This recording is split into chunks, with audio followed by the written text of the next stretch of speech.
The Adulting with ADHD podcast is not a substitute for medical advice. Please see a medical professional if you think you have ADHD or if you have questions about your current treatment. To support this podcast or to access the podcast archives, visit patreon.com/adultingwithadhd.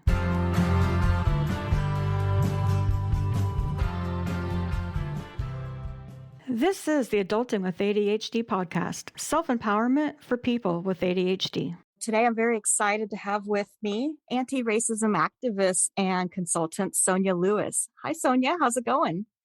It is going quite well, and I thank you for having me on your platform and an opportunity just to share some ideas and see what we can galvanize some synergy around this topic. Yes. Thank you so much for being here. I'm going to set this up a little bit for the listeners. So we talk a lot on this podcast about challenges women face when they're in the doctor's office. And it felt like a good time to zoom out and talk about the systemic racism issues that can often show up in the doctor's office. Absolutely. So Absolutely. Jumping into that, just at a high level, can you tell us a little bit about how systemic racism has impacted the healthcare system? It's very interesting having this conversation as I do work as an anti-racism impact strategist. I try to come at it from a lens of all of the systems that people of color, particularly Black folks, are experiencing in the systems that we rely on to survive. And so the medical profession is one of those systems that we all rely on. I can tell you that historically, systemically, and structurally, unfortunate, I'm only one generation removed from Black people not even being allowed to have children in the hospital. My father and all of his siblings in the great state of Texas, no wonder, were all birthed at home by midwives. And so when we talk historically, there's lots of evidence and there are lots of experiences that have been told and some not told about just the sheer unimaginable treatment when you show up at the hospital, when you're explaining this is your pain or your symptom, and one, you're not believed, but secondly, you're denied access to.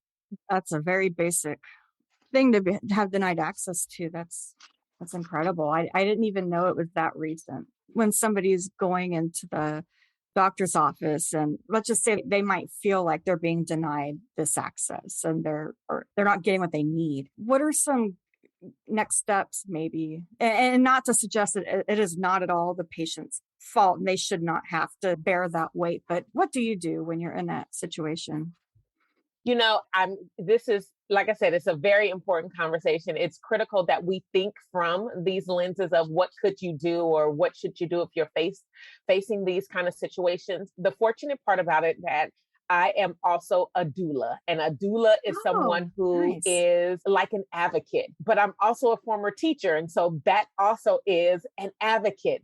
You recognize the needs of the people that you are caring for, and then you help them either through articulating what their needs are and making sure that their needs are met, or you're documenting. And so I would tell anyone, regardless of what the medical experience is or what the denial of access is, to begin to question. And if it doesn't sound right and if it doesn't feel right to you, ask for a second opinion. And I know that, these are big things that people say, yeah, well, I would do that. Even when you do those things, oftentimes you might not still get the results that you're looking for. I equate this to, for example, the Black Lives Matter movement, right? When they say, oh, know your rights when you're out there. You have the talk with your children and you say, put your hands on the steering wheel and do this and do that. Even when you do everything right, it still is a potential and a possibility that you won't get the expected results. And so these are suggestions based on what we know are happening. Make sure that it goes into your medical file. Make sure it's documented in your medical file. You prescribed me this medication. I then told you that I don't think that's the symptom or that's the, diagnosis that I had, but you prescribed this anyway. And then I had an allergic reaction to that medicine. It's documented that you prescribed me, Mr. Doctor, Mrs. Doctor, this medication, and it didn't potentially need to be prescribed. One of the things that sticks out in my mind in this year of COVID that we have been thinking about, there was a Black doctor in, I believe, Atlanta, Georgia. She was working on the front lines through the whole time of COVID and she contracted. And when she took herself to the emergency room, she was denied access to the treatment that she had been providing for patients the entire time during COVID, and she died. And so that's one example, right? She is a medical doctor, as if you need to prove that you're a doctor to get care. That shouldn't even be a qualifier. But that's just an example. And I'll take it a step further. So she has the degree behind her name. She does this for a living. So she's educated, right? Serena Williams is a millionaire, multimillionaire, and she might not have the education that this doctor has, but you can't even buy your way into access, because when Serena Williams, this millionaire, gave birth to her child, she began to hemorrhage on the inside. She was bleeding internally, and the doctors basically denied that she was experiencing that.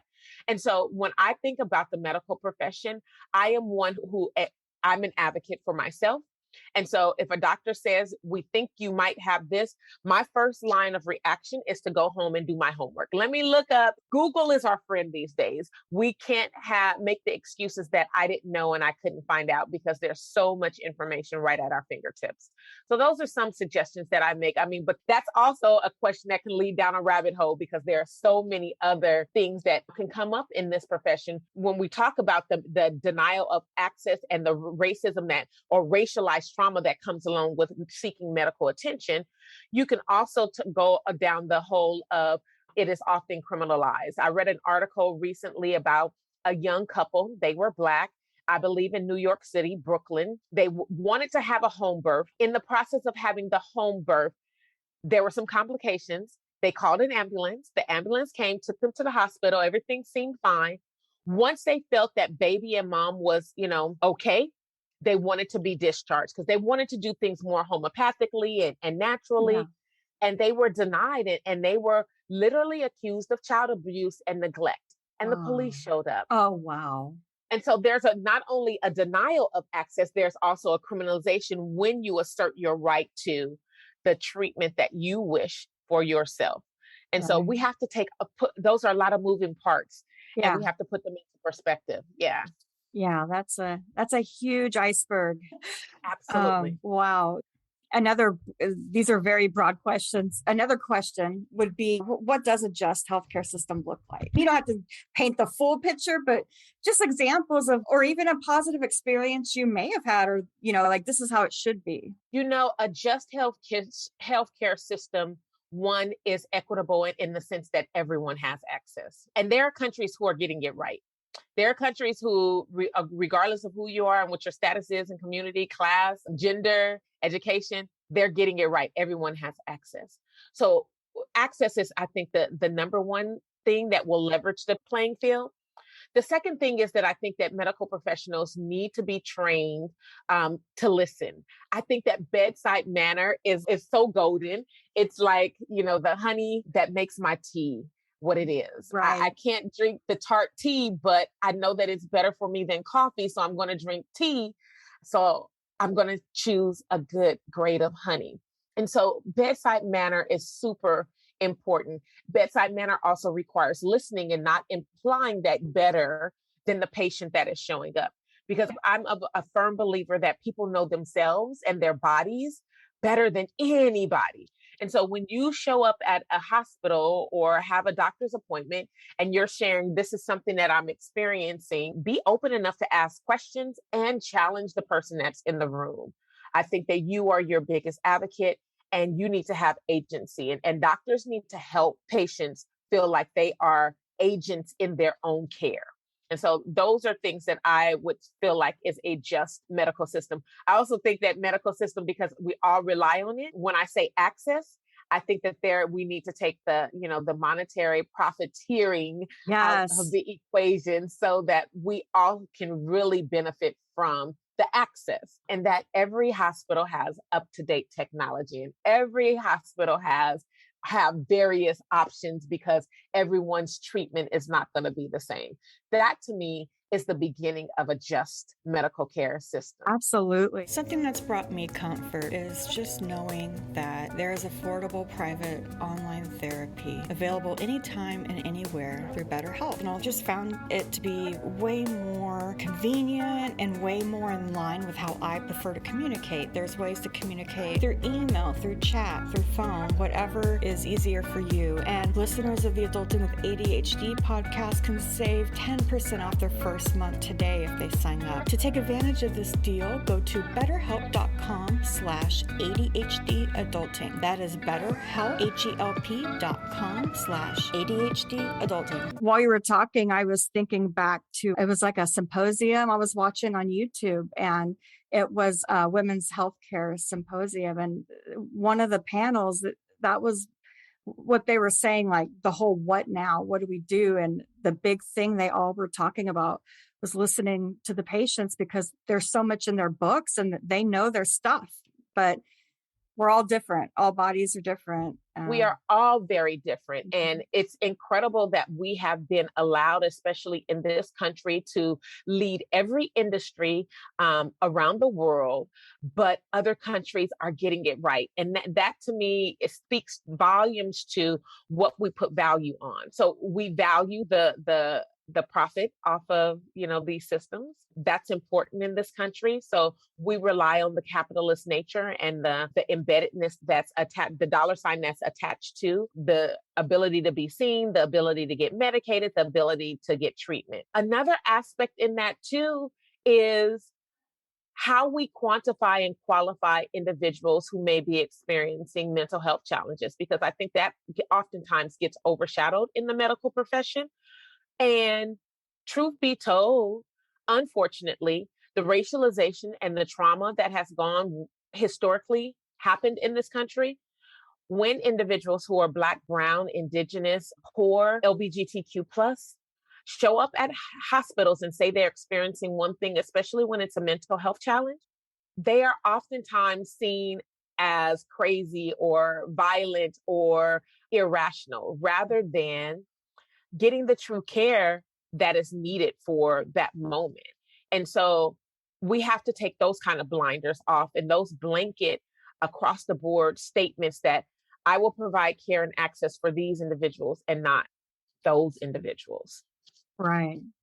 Do no harm. It's right there. Yeah, totally. The final question, I borrowed this a little bit from your profile, but how do we galvanize? I love that word so much, an anti-racist mindset in doctors' offices and hospitals? Ooh, that is such a loaded question. It is. These are broad questions. Yeah. As a mommy, so let me put on my personal hat. As a mommy of 6 beautiful Black boys that I've brought into this world, I wouldn't be able to sleep at night if I didn't ask questions of their pediatricians. I wouldn't be able to sleep at night if I didn't do my homework around who I was allowing to see them and have their name associated with, their medical care. And so if we're talking about an anti-racist future, and that includes all of the systems that we all rely on, and so that includes the medical profession, I think that there has to be some credence and legitimacy to the fact that historically, we need to acknowledge these gaps. And when we acknowledge the gaps, we can then address them and create better solutions for them. But when we don't acknowledge, we keep getting the same results. So I'll share this one story. My last pregnancy, I was over 40. And I know it was my 6th baby. I know what it feels like to have a baby. Right. So that day I told my husband, I said, go ahead and go to work. He'll probably come in the morning. And lo and behold, this is the first time that my water had ever broken in all of my pregnancies. And so I'm sitting there, it's probably around 8:30, 9 o'clock at night, and the whole bed is wet. And I'm like, okay, I know that I didn't tinkle on myself. So what is going on? And so I called my husband. I said, no worries. I think I'm going to drive myself. I'm an alien in that regard. You're a veteran at this point. You're like, I got this. What's a contraction? I can make it. I know how to breathe through a contraction. And so he was like, you sure you don't want me to come? I was like, nope, stay at work. It'll probably be a while. And so one of my older boys, his friend, was coming over to spend the night. And his mom just so happened to come in and check in on me. And I was like, girl, I'm taking myself to the hospital because I feel these contractions coming. And she was like, no, you're not driving yourself to the hospital. Let me take you. The least I can do is take you. And so we're driving to the hospital, and I'm like, and I had, by this time, I feel like I'm super wet. And I arrive and I tell the nurse verbatim, like, he's crowning. And for a woman who knows about giving birth, that means the head is there. No, he's ready to enter the world. And so she said, oh, no, you just got here. How long have you been? I've been counting my contractions. I know how hard they are. I know that he's here. And so she left me in a room for about 3 to 5 minutes. I'm buzzing on the buzzer and she doesn't come back. She said, the doctor will be in soon. So I was like, you should need to get me into a room that has an actual bed instead of this holding room. And so she made that move, and we get there. And she said, the doctor should be here in about 5 to 7 minutes. It won't be more than 10 minutes. I said, okay. So I'm feeling the pressure big time now. So I take the sheet and I pull it in between my legs, and I take a corner and I wrap it around one side of the bed rail, the other side around the other side of the bed rail.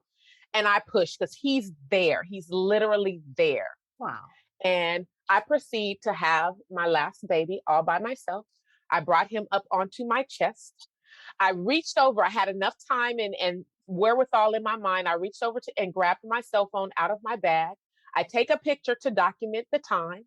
I send it to my mom, to my husband, and I told him, I said, when I wake up in the morning, I happen to be a little bit connected in my community. I said, and in the morning, I am going to be sending this experience to our local newspaper, because there's no reason that I should have a woman who's educated, a woman who has been employed since the age of 13, a woman who's married, a woman who has done everything right according to the standard of the American dream, have to give birth alone in a hospital when I paid my insurance to have insurance to do that. And the last nugget in this story is when they came to have me sign off on the birth certificate, I refused to sign the birth certificate because I said, you need to take the doctor's name off, because there was no doctor, there was no nurse in the room. And if we're going to give me credit for anything in this moment, you can put Dr. Sonia Lewis on his birth certificate because I gave birth to him. And so I fought them tooth and nail. And I was like, you're going to take the name off of the birth certificate or not, I'm not signing it. And I had to go through several channels to challenge the fact that they wanted to give credit to a doctor that wasn't there. And I said, my question at the end of the day was, is it giving credit to the doctor who's on duty, or is it about the doctor getting paid? Because both of them I have a problem with. I don't mind so much the doctor on duty getting credit because that's the doctor on duty, but you shouldn't get paid for the labor that I did all by myself. And so again, that goes to that capitalist nature, that how I can remove you, the patient, and what you have to say about your body from the equation because I know better than you. And so those kind of experiences they happen all the time, unfortunately. And so if we want to create a just healthcare system, an anti-racist healthcare system, believe people when they say that they're in pain, trust that they know their bodies better than you do, and become culturally responsive and understand the nuances of various cultures prior to seeing patients. I am very adamant today, unlike I was adamant because I just didn't know any better when I had my first child. I look for medical professionals who are Black or brown so that we can have a relationship, because my expectation is that you are going to offer me something that resembles what I would offer myself. But at the same time, I don't want to discount people of other races and backgrounds who will potentially do a good job. My general doctor right now, she's a Jewish woman. I love her to death. She has been the first doctor that I have felt has listened. And that's the primary reason. Because the first time I met her, I said, if you give me 5 minutes, I'm out of here. Because sometimes I'm long-winded in explaining what it is I'm going through. And Dr. P is amazing. My OBGYN is a Black woman. You know, when I researched my kids' pediatricians, unfortunately, in our healthcare system, there wasn't a Black doctor, but there was a Latinx man who I fell in love with, and all of my kids are called Nijo when they walk in the door. And so, you know, there's this expectation when any of these doctors see me that, one, I'm going to have the questions, and two, I'm going to question what they are offering as a solution. And so that's the important part about it. And it sounds to me like even if you wanted to get a medical provider that was Black or brown, it sounds like they're hard to come by. They are extremely hard to come by. Yeah. Extremely hard to come by. Black and brown, but even for women in the medical profession. Okay. And so I do my due diligence and my homework, and I'm willing to spend that extra time to find the people who are going to meet my needs. Because at the end of the day, if our needs are not met, and if we leave that hospital room or that doctor's office feeling a certain kind of way and we question and then we don't go back really and question, we can leave ourselves in grave danger. I discovered when I was a junior in high school that I was allergic to penicillin because a doctor was for certain that I was a promiscuous young little Black girl, and he had diagnosed me with something that I didn't have, and he prescribed penicillin. And I was then rushed to the emergency room later that day after taking my first dose of penicillin and discovered that I was allergic to penicillin. Had he done his job, he would have discovered that I didn't have what he expected of this 16-year-old Black girl. And so those are the kind of just cultural awareness that doctors need to have in these moments. Yeah. Thank you so much for sharing those stories. Absolutely. And it's very valuable to hear just like firsthand accounts of just these horrible things. And absolutely, it's my honor to get these stories out to our listeners, and definitely. Well, Sonia, thank you so much for being here. And it was my pleasure to talk about this. Wonderful. Thank you.